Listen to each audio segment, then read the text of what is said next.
was making, Honorable Speaker, for the benefit of the Honorable Otiende Amolo. In fact, I used my own example, and probably that of the Honorable John Wamboka, Honorable Jack Wamboka. That, Honorable Speaker, the same way the Honorable Jack Wamboka has presented newspaper articles, media reports, is the same way anybody cannot present such gossip columns as this, Honorable Speaker. And therefore, that's why I was arguing, Honorable Speaker, that there are lax particulars, there is no precision on the gross violation of the Constitution. Jack Wamboka has completely failed to show us that, Honorable Speaker. Honorable Speaker, I was on the point of whether this particular motion is a decoy to derail the substantive inquiry that is before this House by a committee of this House, Honorable Speaker. And I want, Honorable Speaker, to humbly submit that I find this motion as a decoy, as such decoy, to make sure that we hide those who are ultimately culpable by derailing the Committee for Agriculture from doing its work. And I want to encourage members of the Agriculture Committee to get to the bottom of this fertilizer issue, Honorable Speaker. Ensure that the inquiry pinpoints to us those who are ultimately culpable. And that is why, Honorable Speaker, I was saying, if I were the Honorable Jack Wamboka, I would have been very patient to wait for the Agriculture Committee to tell us who or which organization or which particular state officers are culpable, including the cabinet secretaries and the PSs.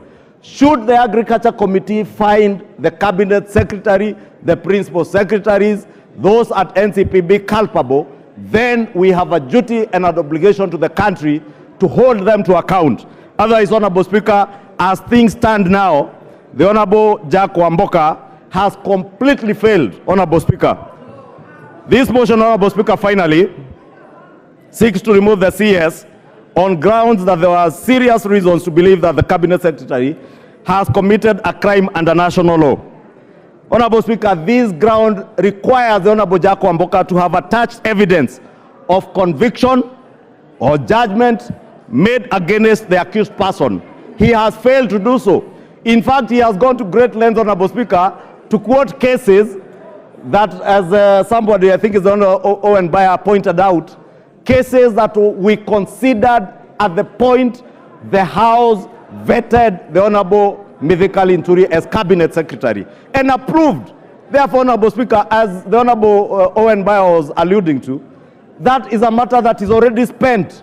The Honorable Jack Wamboka therefore cannot take the House back to relook into those cases. And may I remind him, when the Honorable CS appeared before the committee, he said he had 32 court cases that he was battling with, some civil, and he was dealing with them.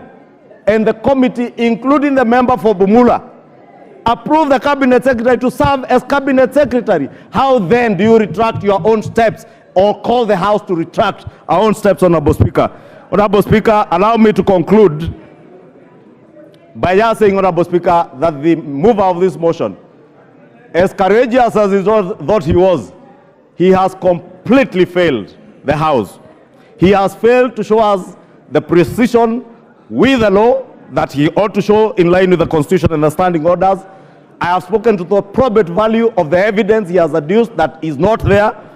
The grounds, as I said, Honorable Speaker, are particularly not particularized in line with our standing order 64 and 66. And that is why I said he's quoting newspaper articles, which I also said I could quote about chairs of committees and other people who are said to extort people money. And Honorable Speaker, allow me, Honorable Speaker, then to plead with this House to defeat this motion because it will derail the fight against corruption. If we derail the fight against corruption, Honorable Speaker, by using such motions to speak to the gallery, to speak to our voters, to speak about corruption but never acting over corruption, Honorable Speaker. Remember in the 11th Parliament, Honorable Speaker, wind up in a minute. In the State of the Nation address, 200 state officers were declared jobless.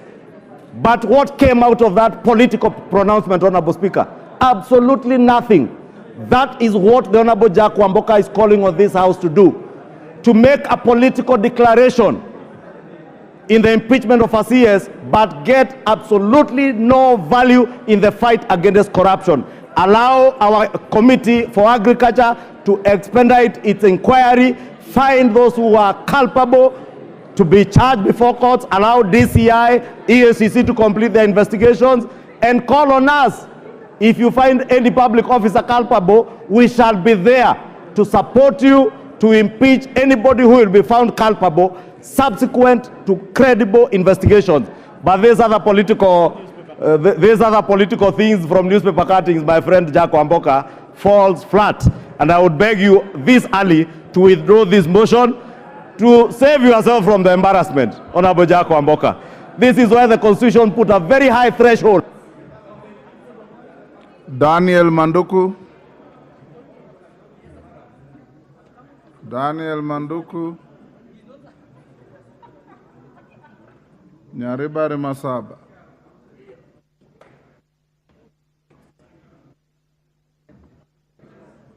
Give him a mic. Take the one next. Thank you, Mr. Speaker. I rise to support the motion of impeachment of the Honorable Mithika Linturi as CS for Agriculture. Mr. Speaker,